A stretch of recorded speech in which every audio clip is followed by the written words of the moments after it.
नमस्कार दोस्तों, मैं विशाल और मैं आप सभी लोगों के लिए लेकर के आ गया हूँ आज वोकैबुलरी का एक और नया सेशन। तो दोस्तों, आपको मेरे बारे में काफ़ी कुछ पहले से पता ही होगा और अभी तक हम लोग वोकैबुलरी के 3 सेशंस अटेंड कर चुके हैं। ये हमारा चौथा सेशन होने वाला है। तो बिना किसी देरी के हम लोग डिस्कस करते हैं कि आज इस चौथे सेशन में हम लोग क्या कवर करने वाले हैं। जल्दी से हम लोग पीछे देख लेते हैं कि आज हम लोग क्या क्या कवर करने वाले हैं।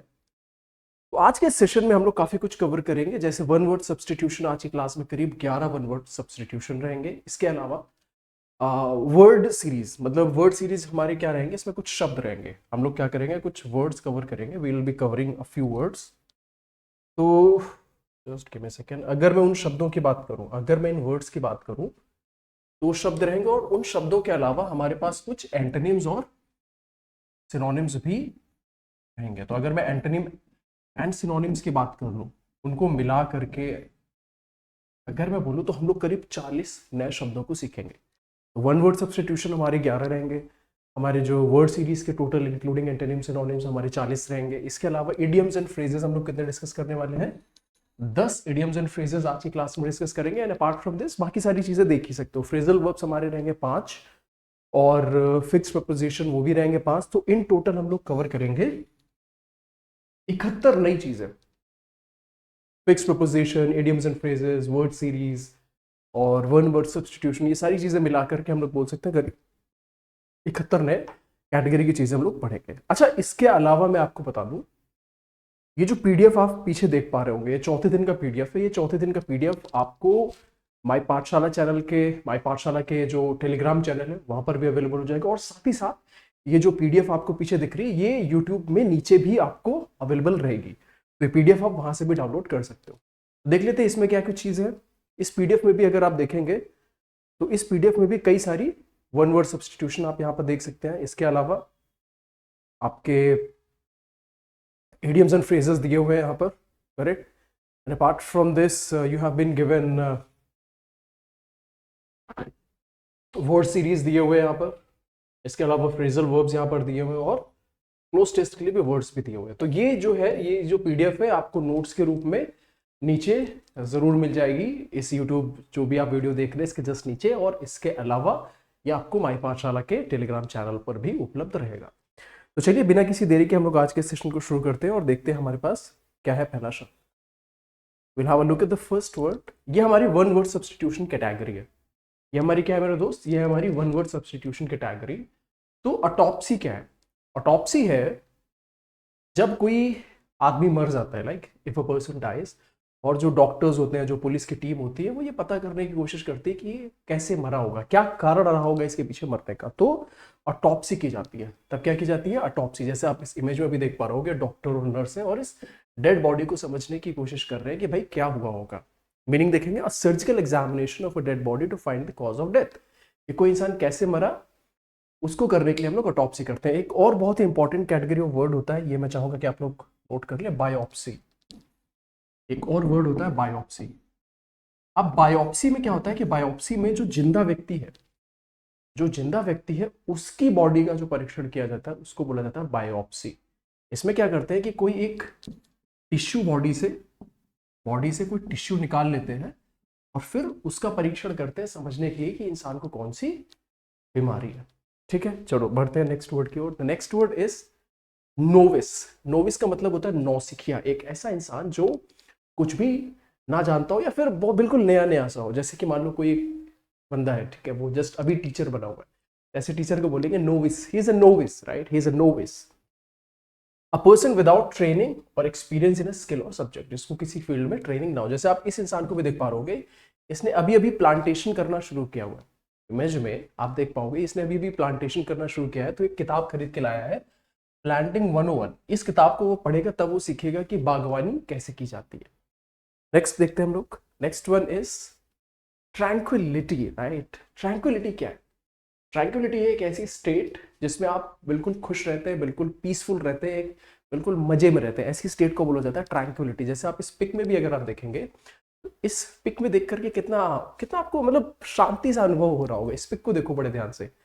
पेड़ लगा हुआ है, उसमें लाइटें लगी हुई हैं, मंद मंद हवा चल रही है और यहाँ पर नदी में पानी भी बह रहा है और तुम इसके बिल्कुल पास में बैठे हो, कितना तुमको मजा आएगा। और यहाँ पर देखिए फैमिली की कितनी 4-5 लोग आराम से इसमें लगे हुए हैं, तो कितनी खुशी का माहौल है, कितनी शांति का माहौल है। ऐसी चीज को बोला जाता है tranquillity, a state of peace and quite, a state of peace and quite, इसको हम लोग क्या बोलेंगे, ट्रैंक्विलिटी। नेक्स्ट वन देखते हैं हम लोग, जेनोसाइड। अब यार इस इमेज को समझने से पहले, जो पीछे इमेज दी गई है बहुत डरावनी सी इमेज दी गई है, इस इमेज को हम लोग समझेंगे। इसके पहले हम लोग पहले इसका डेफिनेशन देख लें, systematic destruction of a group. कुछ ग्रुप हुए, उस ग्रुप में 5, 6, 10, 20, 100, 1000, 1500, लाखों लोग थे, उसको सिस्टमैटिक तरीके से एलिमिनेट कर दिया गया। जैसे आप इस इमेज में भी देख पा रहे होगे कि कैसे लोग इस पेड़ को, इस पूरे के पूरे पेड़ को खराब करने की कोशिश कर रहे हैं, मारने की कोशिश कर रहे हैं। और जैसे आप इस परिवार को भी देखो, इस परिवार की जो इमेज है, इसको भी बीच से काट फाड़ दिया गया। तो यहाँ पर जो जेनोसाइड है, इसका मतलब होता है किसी ग्रुप के लोगों को लार्ज नंबर में मार। जैसे आपने सुना होगा कि हिटलर, जो हिटलर था, उसने अपने समय में कई लोगों को मारा था, और स्पेशली ज्यूज का जेनोसाइड उसने कर दिया था। ज्यूज को लाखों की संख्या में उसने गैस चैम्बर में मरवा दिया था। तो जेनोसाइड का मतलब क्या हुआ, जेनोसाइड हुआ killing in huge number of a particular group of people, जो एक पर्टिकुलर कम्युनिटी से आते हो, फिर रिलीजन से आते हो, किसी विशेष क्षेत्र से आते हो, उन सभी को मार देना, इसको हम लोग बोलते हैं, इसको बोला जाता है मेरे दोस्त जेनोसाइड। चलिए हम लोग नेक्स्ट वर्ड देखते हैं, next one word substitution, theology. Theology जो वर्ड है, इसका मतलब होता है ईश्वर का अध्ययन, the study of religion and religious ideas, study of religion and religious ideas, इसको बोला जाता है थियोलॉजी। देखो थियोलॉजी जैसे आप यहाँ पर भी देख पा रहे होगे, इस पिक में भी देख पा रहे होगे, ये कोई बहुत ही अनुभवी व्यक्ति हैं और इनके सामने 2 लोग और बैठे हुए हैं, और ये ईश्वर का अध्ययन करने की कोशिश कर रहे हैं। अब ईश्वर का अध्ययन कैसे होगा, अगर कोई ये समझना चाहे कि इस दुनिया में धर्मों की उत्पत्ति कैसे हुई, या फिर कोई ये समझना चाहे कि कौन सा धर्म सबसे ज्यादा पुराना है, या फिर कहाँ पर किस धर्म की उत्पत्ति हुई, क्यों हुआ, ये सब चीजें का अध्ययन जो किया जाता है, that is done under theology. वो थियोलॉजी में इसका अध्ययन किया जाता है। चलिए आगे बढ़ते हैं हम लोग, देखते हैं नेक्स्ट वर्ड, डोमिनियन। ये जो डोमिनियन आप पीछे देख पा रहे होगे, इस वर्ड को समझने से पहले इस पीछे वाले राजा को देखो। ये राजा जी है, ये कौन है, he is Raja, king. Who is he is a Raja, he is a king. अभी किंग क्या कर रहा है मेरे दोस्त, किंग क्या कर रहा है, ये अपने पूरे के पूरे राज्य को देख रहा है, ये उसका पूरा राज्य है, ये क्या है, उसका पूरा का पूरा राज्य है, और इस पूरे राज्य पर किसका अधिकार है, इस राजा का अधिकार है। तो इस पूरे के पूरे राज्य जिस पर इसका अधिकार है, इसको क्या बोलेंगे, इसको हम लोग बोलेंगे डोमिनियन। इसे क्या बोलेंगे, डोमिनियन। जैसे आपने अगर सुना होगा कि जब हमारा देश गुलाम था, जब देश हमारा गुलाम था, तो हम लोग क्या बोल सकते हैं कि India was a dominion of British empire. India क्या था उस समय जो था, India was a dominion of, क्या था, डोमिनियन ऑफ ब्रिटिश एम्पायर। ये कब की बात है, जब हमारा देश गुलाम था, अभी की बात ये नहीं है। डोमिनियन ऑफ ब्रिटिश एम्पायर, ये कब था भाई मेरे बात, ये था बिफोर 1947, जब हमारा देश 1947 के पहले, जब हमारा देश गुलाम था, 1947 के पहले हमारा देश गुलाम था। तो हम लोग क्या बोलेंगे, डोमिनियन ऑफ ब्रिटिश एम्पायर। कौन हो गया, इंडिया, ठीक, an area of land that is control by a ruler. अरे भाई चलो वन वर्ड सब्स्टिट्यूशन लोग पढ़ रहे हैं, अब इसको देखो। अरे भाई ये कौन भुक्कड़ सा इंसान है, क्या क्या खाया जा रहा है, क्या क्या भकोसे जा रहा है अपने मुंह में, वोरेशियस। वोरेशियस का मतलब होता है एक ऐसा इंसान जो बहुत ज्यादा लालची हो, बहुत ज्यादा जिसके अंदर भूख हो। देखो वोरेशियस का मतलब एक भुक्कड़ से भी हो सकता है, वोरेशियस का मतलब एक लालची से भी हो सकता है, पर इसको एक, जब आप एक एडजेक्टिव के तरीके यूज कर सकते हो, तो आप बोल सकते हो एक वोरेशियस रीडर। अब आप बोलोगे सर वोरेशियस रीडर का क्या मतलब हुआ, आप पूछ सकते हो सर ये वोरेशियस जो रीडर है इसका मतलब क्या हुआ। इसका मतलब हुआ एक ऐसा इंसान जिसको बहुत ज्यादा पढ़ना पसंद हो, कुछ भी बुक्स वगैरह उसको दे दी, कुछ भी बुक्स वगैरह उसको दे दी, 8, 10, 20, 40 किताबें उसको दे दी, उसने एक दिन में पढ़ डाली, तो वो क्या है, वो किताबों का भुक्कड़ है, उसको किताबों का बहुत ज्यादा उसके अंदर, खैर वो मैं बोलूंगा नहीं, बहुत उसके ज्यादा किताबें पढ़ना पसंद है, ऐसे इंसान को बोला जाएगा वोरेशियस रीडर। आगे बढ़ते हैं, देखते हैं हम लोग आर्काइव। आर्काइव क्या है, आर्काइव का मतलब अगर आपको समझना है तो पीछे वाली पिक को देखो। इस वाली जब तुम पिक को देखोगे तो तुम्हें समझ में आएगा कि इस पिक में कितने सारे रिकॉर्ड्स रखे हुए हैं, अभिलेख रखे हुए हैं। देखो how many records are there here, इतने सारे रिकॉर्ड्स यहाँ पर रखे हुए हैं, बहुत सारे रिकॉर्ड्स यहाँ पर रखे हुए हैं, है ना। तो इनको हम लोग क्या बोलते हैं, अभिलेखागार। अभिलेखागार, अभिलेखागार क्या होता है, अभिलेखागार इज अ प्लेस जहां पर बहुत सारे रिकॉर्ड्स रखे जाते हैं। अभिलेखागार क्या होता है मेरे दोस्त, अभिलेखागार is a place where in lots of many records are kept, उसको बोला जाता है अभिलेखागार, आर्काइव। इसको क्या बोलेंगे, archive, a place where government और पब्लिक रिकॉर्ड्स आर केप्ट। जैसे मान लो तुम्हारे जो भी रिकॉर्ड्स होंगे, मान लो जैसे तुम्हारा 10th का रिकॉर्ड होगा, फिर तुम्हारा 12th का जो मार्कशीट होगी, ये एक आर्काइव में रखे होंगे। मान लो तुम्हारी कहीं खो गई कभी, तो उस आर्काइव में से निकाल करके एक कॉपी तुमको इश्यू करी जाएगी। चलिए देखते हैं हम लोग नया शब्द। Next one word substitution is pensive. अब इस लेडी को देखो, इस लेडी को देख करके तुम्हारे मन में क्या आ रहा है, ये लेडी बहुत सोच मग्न है। ये लेडी कैसी है, ये लेडी सोच मग्न है और अपने ही दिमाग में कुछ ना कुछ सोच रही है। ये सोच मग्न है, अपने दिमाग में कुछ ना कुछ सोचने की कोशिश कर रही है कि क्या सही है और क्या गलत है। तो ऐसी इंसान को बोला जाता है pensive. Pensive means deep in thought, बस तुम ऐसे बैठे हो और सोच रहे हो, ऐसे बैठे बैठे सोच रहे हो, तो उसको बोलेंगे पेंसिव। पेंसिव का मतलब हुआ डीप इन थॉट, विचार मग्न। चलो भाई आगे देखते हैं हम लोग। इम्प्यूनिटी। इम्प्यूनिटी मतलब होता है मेरे दोस्त without the risk of, without the risk of punishment. जैसे मान लो ये चोर है, ये कौन है, ये चोर है, ये चोर है, और इस चोर ने क्या किया, इस चोर ने यहाँ पर डकैती डाली और यहाँ से काफी सारा पैसा लेकर के ये चला गया। अब ये पैसा लेकर के चला गया, अब इसके बाद इसको सजा मिलनी चाहिए थी, पर इसने क्या किया, इसने यहाँ पर क्या किया कि गलत तरीके से इसने अपने निर्णय ले लिया। अब मान लो पुलिस वाले भी इसी के साथ मिले हैं, मान लो, ये कैसे मैं हाइपोथेटिकल एग्जांपल ले रहा हूँ, मान लो ये हाइपोथेटिकल एग्जांपल है, इसका वास्तविकता से कोई लेना देना नहीं है। मान लो ये चोर है और इसने चोरी भी की और इसके साथ पूरा सिस्टम मिला हुआ है, तो अगर पूरा का पूरा सिस्टम इस चोर के साथ मिला हुआ है, तो ऐसी परिस्थिति में बोला जा सकता है that this criminal or this thief is acting with impunity. This criminal is acting with impunity because इस पर्सन को कोई भी डर ही नहीं है कोई भी क्राइम करने का। चलिए आगे बढ़ते हैं हम लोग, देखते हैं ड्रॉट।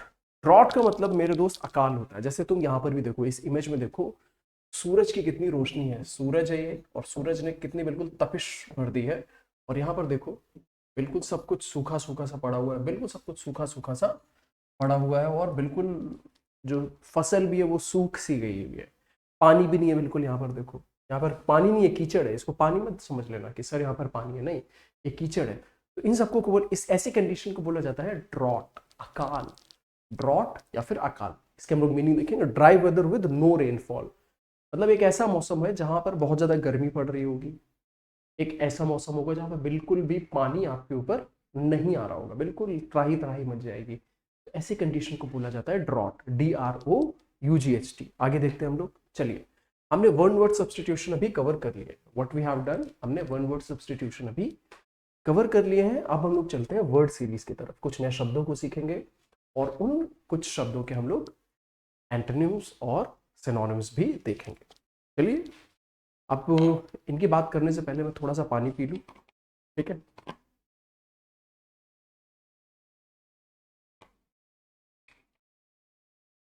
चलिए देखते हैं हम लोग और सीखते हैं कुछ वर्ड सीरीज। टर्स, ये जो टर्स है इसका मतलब, सबसे पहले मैं हिंदी में यहाँ पर टर्स वर्ड का मीनिंग लिख दूं। टर्स वर्ड का मीनिंग होता है संक्षिप्त, संक्षिप्त। फिर मैं मीनिंग और इमेज आपको बहुत डिटेल में समझाऊंगा। संक्षिप्त का मतलब क्या हुआ, which is brief in nature, जो ब्रीफ हो और बात काफी कम शब्दों में कहे। जैसे मान लो तुम्हारा दोस्त है और तुमसे पूछे, यार दोस्त तुमको, क्या तुम मूवी चलने में इंटरेस्टेड हो, और तुमने सिंपल बोला नहीं, खत्म बात। ना तुमने कोई रीजन दिया, यार नहीं आज जो है मुझे थोड़ा सा काम है इसलिए मूवी नहीं आ पाऊंगा। तुम्हारे दोस्त ने पूछा कि तुम मूवी चलोगे, और तुमने सिंपल, तुम्हारा आंसर था नहीं, नो।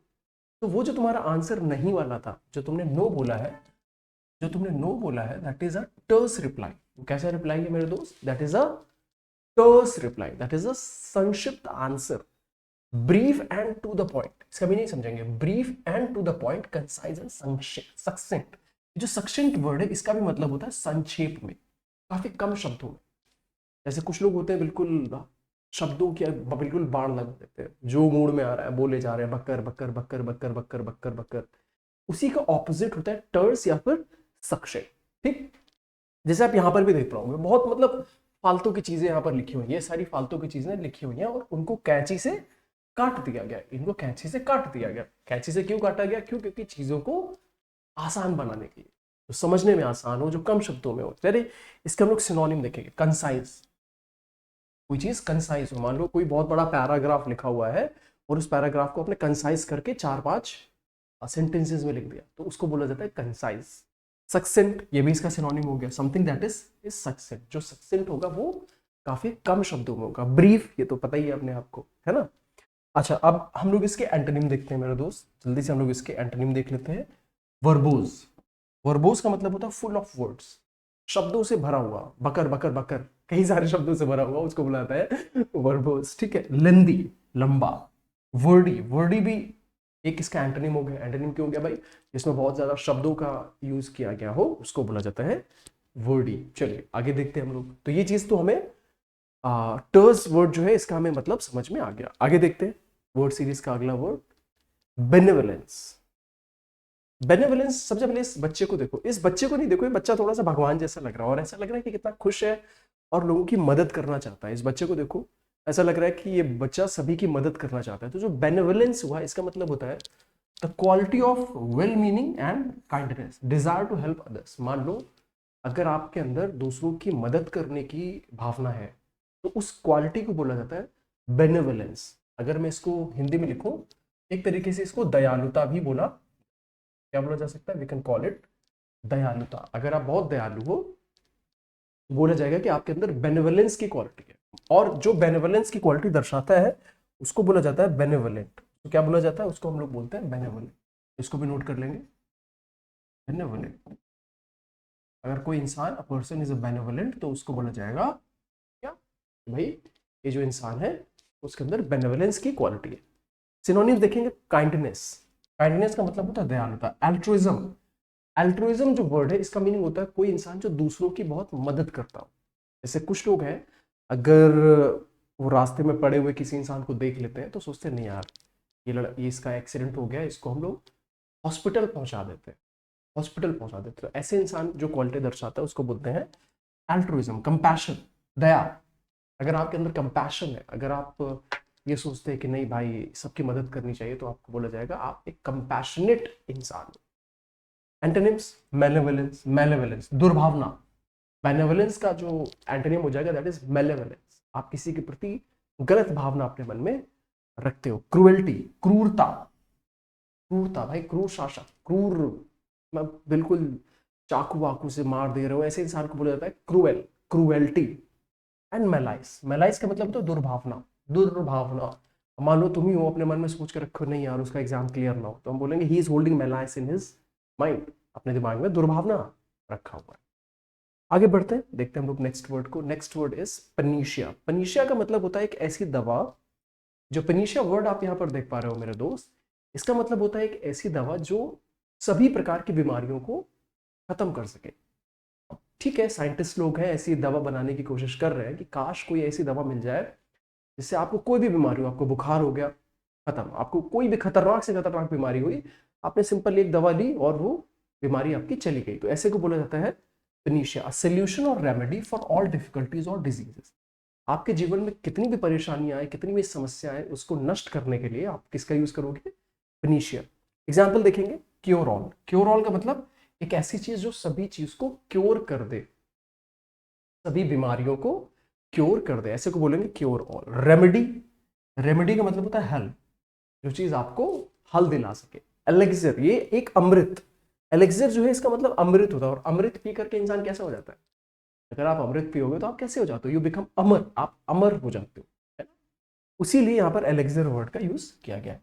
मेलेडी, वो ये मेलेडी वो वाली मेलेडी नहीं, मेलेडी खाओ खुद जान जाओ, नहीं। मेलेडी का मतलब होता है बीमारी के संदर्भ में, एक ऐसी चीज जो आपको बीमार करे, एक ऐसी चीज जो आपकी तबीयत खराब कर दे। पॉइजन, जहर, पॉइजन जो वर्ड है इसका मतलब होता है जहर। और बेन का मतलब होता है एक ऐसी चीज जो अभिशाप, अगर मैं हिंदी भाषा में बोलूं, बेन जो वर्ड है इसका मतलब होता है अभिशाप, एक ऐसी चीज जो आपको खराब करे। चलिए ये चीज तो हम लोग समझ चुके हैं। फिनिशिया जो वर्ड है ये भी हम लोगों ने समझ लिया। अब एमिकेबल, एमिकेबल का मतलब होता है friendly and peaceful, characterized by goodwill and absence of conflict. जैसे आप इस लड़के को भी देखो, इस लड़के को भी देखो और इस लड़की को भी देखो, ये दोनों लोग आपस में कितने हंसी खुशी के साथ मिल रहे हैं। इस लड़के को भी देखो, इस लड़की को भी देखो, कितने आपस में हंसी खुशी के साथ मिल रहे हैं। इन बच्चों को भी देखो, ये बच्चे कैसे आपस में हंस खेल रहे हैं, ये बच्चे आपस में कैसे हंस खेल रहे हैं, है ना। तो ऐसे बोला जाएगा they have an amicable relation, they have amicable relation, मतलब ऐसा संबंध है उनके बीच में कि बिल्कुल भी लड़ाई झगड़ा नहीं होता है, मिलजुल के रहते हैं, प्यार से रहते हैं। इसके हम लोग सिनोनिम देखेंगे, फ्रेंडली, दोस्ताना। फ्रेंडली जो है, मान लो अगर तुम किसी से फ्रेंडली हो तो पता ही होगा यार, दोस्ताना रिलेशन है। कॉर्डियल, गुड रिलेशन, कॉर्डियल का मतलब होता है बिना किसी कॉन्फ्लिक्ट के। कॉर्डियल जो आप यहां पर देख पा रहे हो, इसका मतलब होता है मेरे दोस्त बिना किसी कॉन्फ्लिक्ट के। Pleasant, pleasant, pleasant, he has a pleasant personality. Pleasant मतलब हंसमुख, मतलब एक ऐसी पर्सनैलिटी जिसको देख करके आप बहुत अच्छे हो जाते हो। तो प्लेजेंट जो होगा इंसान वो बहुत अच्छा होगा, हंसमुख होगा, बिना लड़ाई झगड़े करने वाला हो। होस्टाइल, ये होस्टाइल है। होस्टाइल मतलब एक ऐसा इंसान जो आपको पसंद ना करता हो। He is hostile, he is hostile to me, he is hostile towards me. इसका मतलब हुआ वो मेरे प्रति ऐसा व्यवहार रखता है जो कि दुश्मन रखता होगा। अनफ्रेंडली, अनफ्रेंडली तो मतलब अपने आप से पता है। क्वेरलसम, क्वेरलसम कौन हुआ, एक ऐसा इंसान जिसको सिंपल लड़ाई झगड़े में इंगेज रहता हो, तो ऐसे इंसान को बोला जाएगा क्वेरल। हम आगे देखते हैं हम लोग। Next word is irreverence. Irreverence का मतलब क्या हुआ, बिल्कुल भी जो दूसरों के प्रति सम्मान की भावना ना रखता हो। जैसे आप यहाँ पर इस लड़के को देखो, कितना बदतमीज सा लड़का है। इस लड़के को देखो, लोगों को चिढ़ाने की कोशिश कर रहा है, देखो इसका मुंह लोगों को चिढ़ाने की कोशिश कर रहा है। और इस लड़का, ये लड़का जो जिसको चिढ़ाने की कोशिश कर रहा है, कितना ये परेशान सा है वो लड़का। और ये लोग देखो, बच्चे आश्चर्यचकित से रह गए। तो ऐसा बोलेंगे इररेवरेंस। ये लड़का क्या दिखा रहा है, ये लिखा इररेवरेंस दिखा रहा है, मतलब लैक ऑफ रिस्पेक्ट। किसकी कमी, रिस्पेक्ट की कमी। जब आप कोई के प्रति गलत भावना रखते हो, जब आप इररेवरेंस शो करते हो, तो आप किसी को गलत तरीके से ट्रीट करते हो। जैसे बोला जाता है कि हमें अपने माता पिता, हमारे जो अपने से बड़े हैं, उनका हमें सम्मान करना चाहिए। We should show reverence towards them. तो इररेवरेंस का मतलब क्या होगा, अगर आप किसी के प्रति गलत कार्य कर रहे हो, अपने माता पिता के प्रति या फिर अपनों से बड़ों के प्रति अगर आप उनको सम्मान नहीं दे रहे होंगे, तो वहां बोला जाएगा ही इज शोइंग इररेवरेंस। ठीक, चलो सिनोनिम्स देखेंगे। डिसरिस्पेक्ट, डिसरिस्पेक्ट का मतलब होता है बिना किसी सम्मान के। इम्प्यूडेंस, इम्प्यूडेंस का भी मतलब होता है जो मन में आ रहा है वो करे जा रहा है। उसके सामने उसके पापा आ गए, उसके बड़े बूढ़े आ गए, उनके पाँव भी नहीं छू रहा है, बिल्कुल बस जो मुंह में आ रहा है बके जा रहा है। तो ऐसे बोला जाएगा इम्प्यूडेंस, ऐसी क्वालिटी को। डिफायंस, डिफायंस का मतलब क्या है, जो किसी की बातें ना माने। डिफायंस जो क्वालिटी होती है किसी इंसान में, वो ऐसा इंसान होता है जो किसी की बातें नहीं मानता है, बस जो मूड में आता है वो करते रहता है। फ्लिपेंसी, फ्लिपेंसी भी होता है ये जो वर्ड है, बस अपने मन मौजी यार, जो चल रहा है चलने दो, आया गया अपनी ऐसी तैसी में जो, ऐसा बोला था फ्लिपेंसी। एंटोनिम्स, रिस्पेक्ट, आदर। रेवरेंस का भी मतलब होता है आदर। वो जो डेफरेंस जो वर्ड है, डेफरेंस, राइट, इसका भी मीनिंग होता है आदर, सम्मान, सीरियसनेस, गंभीरता। अगर आप कोई चीज को गंभीरता से लोगे तभी तो आप लोगों का सम्मान कर पाओगे, तभी तो आप एक सम्मान कर पाओगे। अच्छा, यहाँ पर एक वर्ड है डेफरेंस। डेफरेंस जो है, एक मैं यहाँ पर आप लोगों के लिए लिखना चाहूंगा यहाँ पर। डेफरेंस जो वर्ड है, डेफरेंस, और एक और वर्ड है यहाँ पर डिफरेंस। इन दोनों शब्दों को आप नोट डाउन कर लेंगे। यहाँ जो डेफरेंस है इसका मतलब होता है सम्मान। इसका मतलब क्या होता है, इसका मतलब होता है सम्मान। और यहां पर जो आप डिफरेंस देख पा रहे होंगे, इसका मतलब होता है अंतर, डिफरेंस। ठीक, ये आपका हो गया। तो ये चीज बहुत नोट डाउन कर लीजिए कि कभी कभी क्लोज टेस्ट में ऐसे वर्ड्स आपके सामने आ सकते हैं। चलिए नेक्स्ट वर्ड हम लोग देखते हैं। Next word is occult. ये जो वर्ड ऑकल्ट है, जैसे इस पिक में भी देखो, इस लड़के को देखो, लड़का जो है किताब पढ़ने की कोशिश कर रहा है, और इस किताब में ऐसी रहस्यमयी चीजें लिखी हुई हैं, मतलब काले जादू के बारे में। देखो काली बिल्ली यहाँ पर बैठी हुई है, यहाँ पर खोपड़ी बनी हुई है, और ये मतलब काला जादू को पढ़ने की कोशिश कर रहा है। तो ओकल्ट जो वर्ड हुआ, इसका मतलब हुआ है कोई एक ऐसी चीज जो सब लोग ना जानते हो, ओकल्ट मतलब छिपी हुई चीज जिसके बारे में सभी लोगों को पता ना हो, ठीक है। नॉट रिवील्ड और अंडरस्टूड, मिस्टीरियस, हिडन और बियॉन्ड ऑर्डिनरी नॉलेज, एक ऐसी चीज जो हर कोई ना समझ सकता हो, ऐसी चीज को बोला जाता है ऑकल्ट, ठीक। सिनोनिम्स क्या हो जाएंगे? हिडन, हिडन का मतलब छुपा हुआ। सीक्रेट, कोई चीज अगर सीक्रेट है तो वो कैसी होगी? रहस्यमयी हो गई। मिस्टीरियस, रहस्यमय। इजोटेरिक, इजोटेरिक का भी मतलब होता है एक ऐसी चीज जो जिसको हर कोई अचीव ना कर सके, ऐसी चीजों को बोला जाता है esoteric. Next one obscure, obscure का मतलब होता है छिपा हुआ, जो बहुत ज्यादा क्लियर ना हो, अस्पष्ट, ऐसी चीजों को बोला जाता है ऑब्सक्योर। नेक्स्ट वन रिवील्ड, जो खुली हुई होगी, जो सबके सामने होगी, उसको बोला जाता है रिवील। नोन मतलब जिसके बारे में सब लोग जानते हो। ऑब्वियस, इट इज ऑब्वियस यार, तो ऑब्वियस सी चीज, ये तो ऑब्वियस सी चीज है। प्लेन मतलब स्पष्ट, क्लियर का भी मतलब होता है स्पष्ट, ठीक। तो हमने ऑकल्ट वर्ड की मीनिंग भी समझ ली, हमने इसके एंटोनिम्स भी देख लिए, हमने इसके सिनोनिम्स भी देख लिए। चलिए अब आगे बढ़ते हैं हम लोग, नेक्स्ट वन देखते हैं हमारा। चलिए हम लोगों ने अभी अभी क्या किया, हमने अभी वन वर्ड सब्सटीट्यूशन कवर कर लिए, हमने अभी वन वर्ड सब्सटीट्यूशन कवर कर लिए, फिर इसके बाद हमने क्या किया है, हमने वर्ड सीरीज देखी हुई है। तो ये मेरे शब्द कहाँ से मैं उठा के ला रहा हूँ, सबसे पहले तो मैं आपको ये दर्शा दूँ, ये जो वर्ड्स है मैं यहाँ से ही निकाल रहा हूँ। अगर आप देखोगे इसको तो मैंने क्या किया हुआ है, मैंने क्या किया हुआ है कि ये वन, व्हाट इज दिस, ये वन वर्ड सब्सटीट्यूशन है, ठीक है। वन वर्ड सब्सटीट्यूशन मैंने यहाँ से लिए हुए हैं, और ये वर्ड सीरीज जो है मैंने यहाँ से ली हुई है, वर्ड सीरीज जो है मैंने यहाँ से उठाए हुए हैं, ठीक। तो ये जो पीडीएफ है आपको नीचे मिल जाएगी, इसको डाउनलोड कर लेना। और इसके अलावा इडियम्स एंड फ्रेजेस भी मैंने यहाँ से लिए हुए, जो कि आप पढ़ सकते हैं। चलिए अब इडियम्स एंड फ्रेजेस को हम लोग देखते हैं। पहला मेरा इडियम क्या है? To stave off. इस इडियम को हम लोग पढ़ेंगे, to stave off. To stave off इसका मतलब वो टालना या फिर पोस्टपोन कर देना। जैसे यहाँ पर आप इसको भी देख पा रहे, पोस्टपोन, पोस्टपोन का मतलब क्या होता है? कोई चीज को टाल देना। कोई चीज, जैसे आप तुम मूवी देखने जा रहे हो, तुमने बोला नहीं यार आज मूवी नहीं देखेंगे, संडे को मूवी देखने जाएंगे, तो उसको बोला जाएगा he has postponed that, ठीक। सेकंड एग्जांपल देखो, she brought some fruit on the journey to stave off hunger, to stave off hunger, अपनी भूख को टालने के लिए, अपनी भूख को खत्म करने के लिए वो क्या लेकर के आई थी? फल लेकर के आई थी, फल लेकर के आई थी, ठीक। स्टेव ऑफ, स्टेव ऑफ जो है इसका मतलब यहाँ पर क्या हुआ? भूख को टालने के लिए। आगे देखिए हम लोग, to give a piece of, to give a piece of mind. अब इसका मतलब ये नहीं हुआ कि अपने दिमाग में से to give a piece of mind, ये जो इडियम है give a piece of mind, इसका मतलब ये नहीं हुआ कि अपना सर से दिमाग निकाल कर दे दिया, ये ले भाग, ये ले भाई दिमाग ले, नहीं नहीं।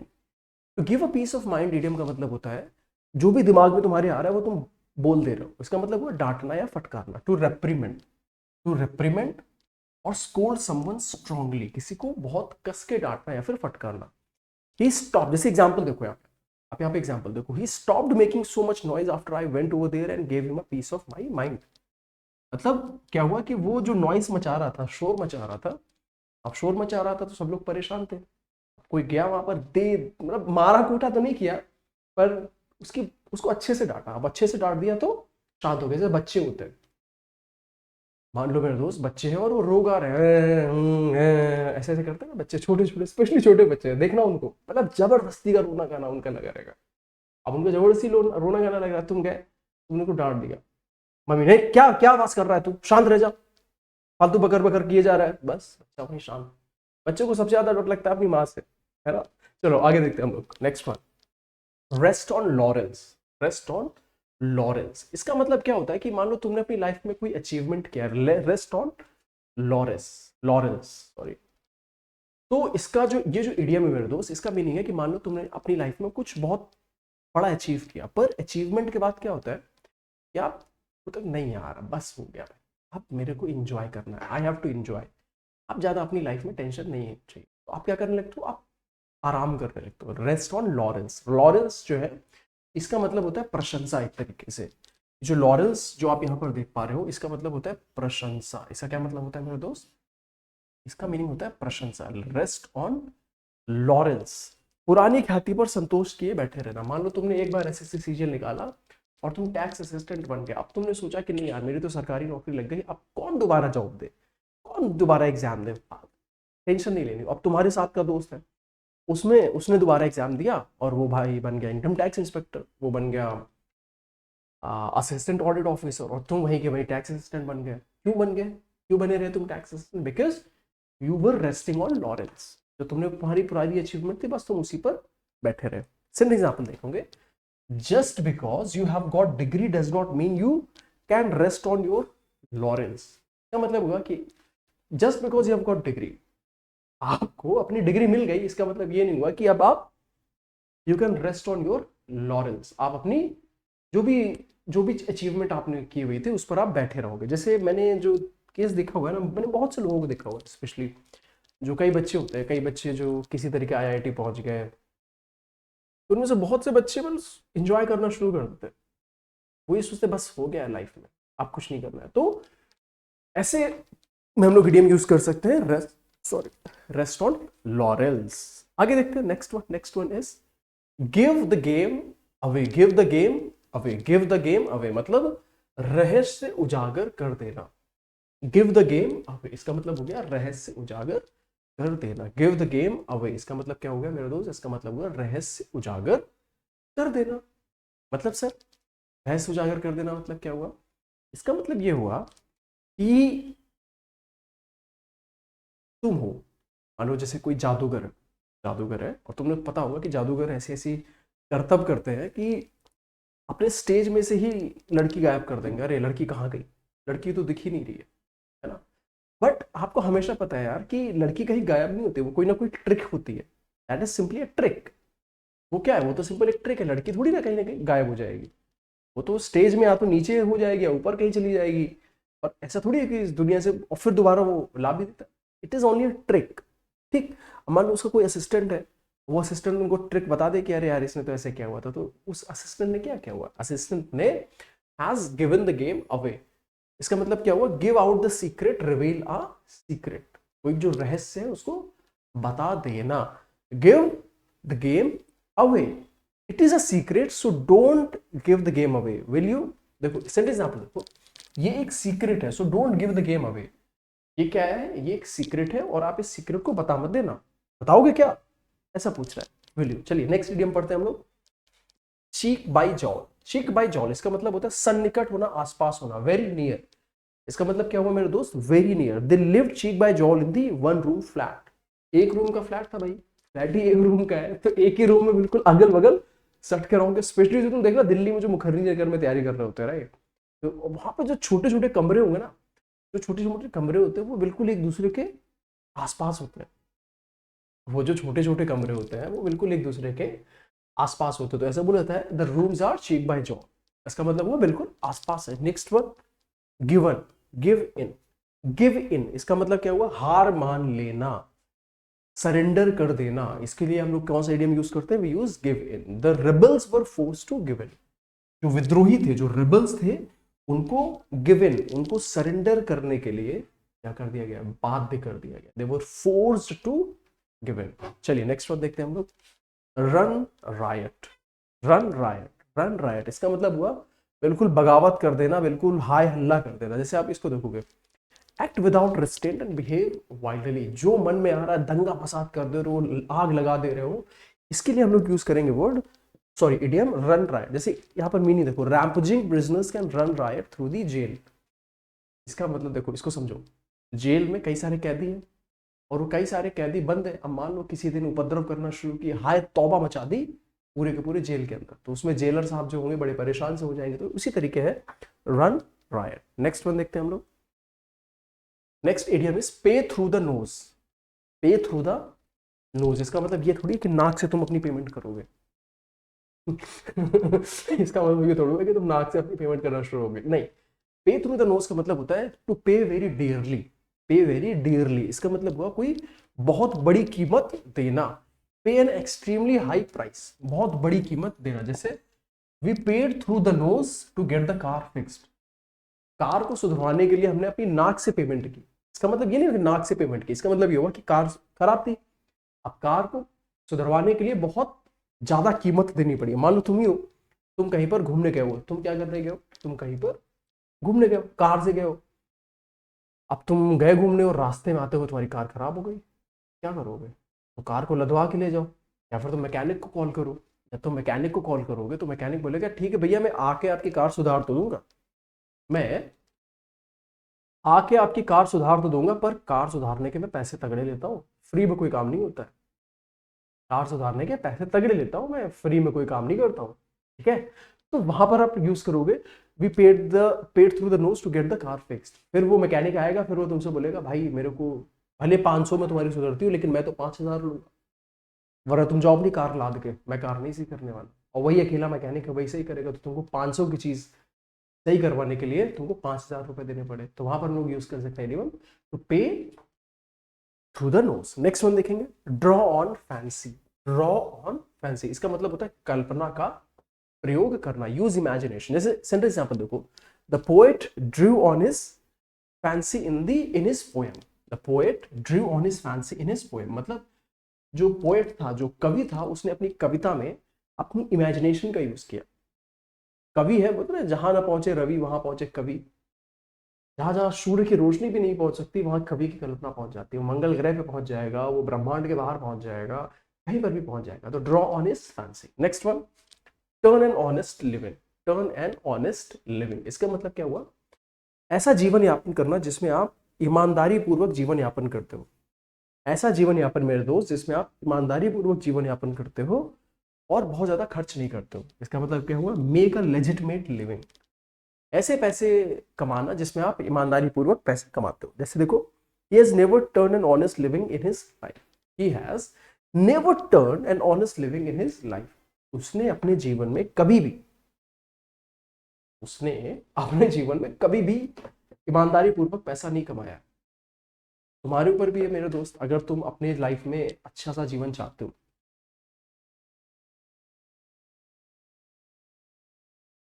अगर तुम अपनी लाइफ में अच्छा सा जीवन चाहते हो तो तुम क्या चाहोगे यार।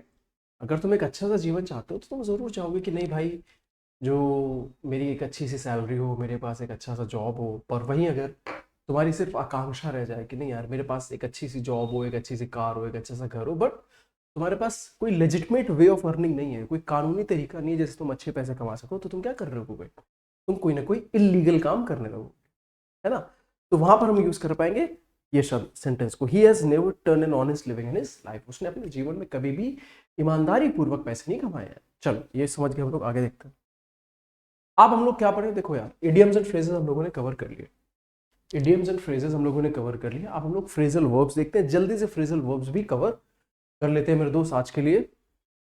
फ्रेजल वर्ब्स क्या है, बियर डाउन, पहला जो फ्रेजल वर्ब है बियर डाउन, इसका मतलब क्या हुआ मेरे दोस्त, इसका मतलब होता है किसी को हरा देना, किसी को परास्त कर देना। सेंटेंस एग्जांपल देखोगे, we have to bear down our enemies. हमें क्या करना है, अपने एनिमीज को बियर डाउन कर देना है, उनको हरा देना है। तो क्या करना है, हरा देना, बियर डाउन। बियर डाउन इसका मतलब क्या हुआ, हरा देना। We have to bear down our enemies, हमें अपने दुश्मनों को हरा देना है। अगला देखते हैं, बियर अपॉन। बियर अपॉन इसका मतलब क्या होता है,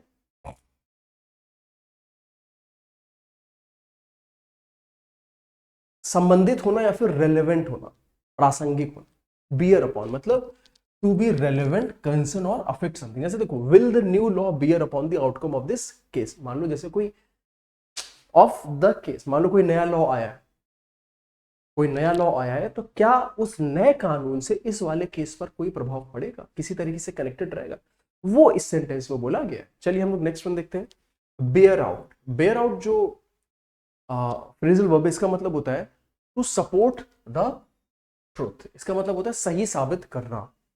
जैसे सेंटेंस एग्जांपल देखो, this document will bear out your claim in this building. ये जो डॉक्यूमेंट है, आप जो बोल रहे हो कि इस बिल्डिंग पर मेरा क्लेम है या फिर किसी का भी क्लेम है, तो ये जो डॉक्यूमेंट है, इस डॉक्यूमेंट को पढ़ लेते हैं। ये डॉक्यूमेंट हमें अपने आप बता देगा कि इस बिल्डिंग पर क्लेम किसका है ना। नेक्स्ट वन देखते हैं, बेयर अप। बेयर अप इसका मतलब होता है सहन करना, टू विदस्टैंड स्ट्रेस और डिफिकल्टी। टू विदस्टैंड स्ट्रेस और डिफिकल्टी। जैसे everyone has to bear up some difficulties. हर एक इंसान को कोई ना कोई समस्या का सामना करना पड़ेगा। Everyone has to bear up some difficulties. आगे देखते हैं, बेयर विद। बेयर विद का मतलब होता है सहन करना, to tolerate. Our server is down, kindly bear with us. मतलब सहन करना, वो भी कैसे सहन करना, थोड़ा धैर्य दिखा करके। आवर सर्वर इज डाउन, हमारा जो सर्वर है वो अभी काम नहीं कर रहा है, काइंडली बेयर विद अस। जैसे तुम कभी भी एसबीआई बैंक में चले जाओ तो तुम पैसे निकालने जाते हो, बोले सर जी मेरे को पैसा निकालना है, बोले नहीं सर हमारा तो सर्वर नहीं काम कर रहा है, भैया तुम जाओ थोड़ा आराम कर लो, ऐसा वो लोग बोलते हैं ना, please go and take some rest. तो वहां बोलो प्लीज बेयर विद अस, वहां पे no no no I won't bear with you. चलो क्या ठीक है, आगे देखते हैं। ये हो गया, नेक्स्ट वन देखते हैं हम लोग। अब देखो हमने क्या कर लिया भाई, अरे सर बहुत तगड़ा पढ़ा रहे हो सर, इतना शानदार पढ़ा रहे हो, शानदार पढ़ाना मेरा काम है और शानदार तरीके से पढ़ना तुम्हारा काम, ठीक है। Next one, fixed preposition. Fixed preposition वाले हम लोग टॉपिक को देखते हैं। जैसे देखो प्रपोजिशन क्या है, ये है preposition, to, of, with, addicted, of. तो क्वेश्चन कैसे पूछा जाएगा, क्वेश्चन पूछेगा यहां पर वो क्वेश्चन में विद लगा देगा, असेंट विद, और तुमने अगर पढ़ा होगा तो तुम बोलोगे अरे यार असेंट के साथ विद नहीं आता है, असेंट के साथ टू होता है, तो वहां पर बहुत आसानी से क्वेश्चन कर पाओगे, ठीक। चलिए असेंट टू, असेंट का मतलब होता है कोई चीज को सहमति देना, इसका मतलब क्या होता है, सहमति देना, कोई चीज को सहमति देना, सहमति देना, ऑफिशियल एग्रीमेंट। जैसे the president has given assent to the bill, जो प्रेसिडेंट है उसने बिल को सहमति दे दी है, जो राष्ट्रपति साहब है उन्होंने क्या किया हुआ है, उन्होंने क्या कर दिया है, बिल को असेंट दे दिया है, एग्रीमेंट दे दिया है, सहमति दे दी है। Next one, abhorrent of, abhorrent of इसका मतलब होता है घृणा करना, एबहॉरेंट ऑफ इसका मतलब क्या होता है मेरे दोस्त, इसका मतलब होता है घृणा करना, हेटिंग, हेटिंग। जैसे he is abhorrent of the dowry system, he is abhorrent of the dowry system, उसको डाउरी सिस्टम से घृणा है, उसको क्या है मेरे दोस्त, उसको डाउरी सिस्टम से घृणा है। तो डाउरी सिस्टम मतलब क्या होता है, डाउरी मतलब दहेज प्रथा, राइट, उसको दहेज प्रथा से घृणा है। Next one, acquainted with, acquainted with का मतलब होता है जानकार होना, इसका मतलब क्या हुआ मेरे दोस्त, जानकार होना, किसी के बारे में जानकारी होना, एक्वेंटेड विद, ठीक। Familiar with, I am not acquainted with this lady, मैं इस लेडी को नहीं जानता हूं, मुझे इस लेडी के बारे में कोई भी इंफॉर्मेशन नहीं है, I am not acquainted with this lady. Next one देखते हैं हम लोग, addicted to, given to something harmful, मतलब कोई चीज की आदत होना, वो भी कोई खराब चीज की आदत होना, इसका मतलब क्या हुआ, इसका मतलब हुआ आदत होना, पर ना सिर्फ आदत होना, कोई बहुत ही खराब चीज की आदत होना, given to something harmful. He is addicted to alcohol, so किस चीज का एडिक्टेड, एडिक्शन है एल्कोहल, और एल्कोहल क्या है, कोई अच्छी चीज है, अब लोग नहीं sir, having alcohol is a bad quality, गलत चीज है, राइट। तो यहां पर हमने इसको देख लिया। अश्योर्ड ऑफ, अश्योर्ड ऑफ का मतलब होता है निश्चित होना, निश्चित होना, या फिर कॉन्फिडेंट होना, कॉन्फिडेंट होना, ठीक है, इसका मतलब क्या हुआ, कॉन्फिडेंट होना। I am assured of help in his, I am assured of his help, I am assured of his help in need, मुझे पक्का विश्वास है कि जब मैं कभी भी समस्या में रहूंगा तो मुझे मदद अवश्य मिलेगी। I am assured of his help, इसको देखेंगे, I am assured of his help in need, मुझे पक्का विश्वास है कि मुझे अपनी लाइफ में अगर कभी भी प्रॉब्लम होगी तो मुझे मदद अवश्य मिलेगी। चलिए तो ये चीज़ हम लोगों ने कवर कर ली, देखते हैं और कुछ बच रहा है क्या, नहीं। चलिए दोस्तों, तो हमने ये सारी चीज़ें आज कवर कर ली, आप खुद भी देख सकते हैं, ये काफ़ी लंबा लेक्चर था और काफ़ी सारी चीज़ें कवर किया, तो मैं एक बार फिर से आपको दिखा दूँ कि हम लोगों ने क्या कुछ कवर किया हुआ है, राइट। ये वन वर्ड सब्स्टिट्यूशन है, इडियम्स एंड फ्रेजेस है, वर्बल फ्रेज है, फिक्स प्रीपोजिशन, टोटल हमने आज 71 न्यू कैटेगरी पढ़ी हुई है। अच्छा, इसके अलावा मैं आपको बता दूं, इसके अलावा मेरे दोस्त मैं बता दूं कि आज मैं शाम को 6 बजे, आज मैं मेरे दोस्त शाम को 6 बजे इंग्लिश ग्रामर का सेट पूरा का पूरा करवाऊंगा। तो अगर आप एसएससी सीजीएल 2026 की तैयारी कर रहे हैं मेरे दोस्त, तो आप जरूर मेरे साथ जुड़िएगा शाम को 6 बजे, मैं लाइव आ करके आप लोगों के साथ क्वेश्चन पेपर का डिस्कशन करूंगा। चलिए दोस्तों, तो आज के हम लोग इसी सेशन को एंड करते हैं और मिलते हैं हम लोग नेक्स्ट क्लास में, और इसी एनर्जी के साथ, इसी उत्साह के साथ। आप लोग अपना ध्यान रखिएगा।